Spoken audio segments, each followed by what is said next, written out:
పొద్దుటూరు పట్టణం కామనూరు గ్రామంలో సోమవారం మన ప్రజా సేవా సమితి ఆధ్వర్యంలో ఎమ్మెల్యే వరదరాజుల రెడ్డిని ఘనంగా సన్మానించారు.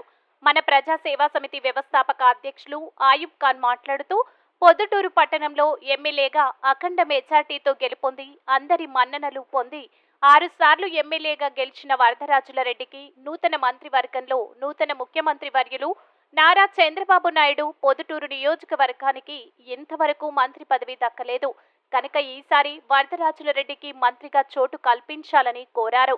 అలాగే పట్టణంలో మార్కెట్ త్వరగా పూర్తి చేసి పాతవారికి వారి బండలను వారికి అప్పగించాలని, అలాగే పట్టణంలో ఎన్నో సమస్యలపైన దృష్టి సారించాలని ఆయన సూచించారు.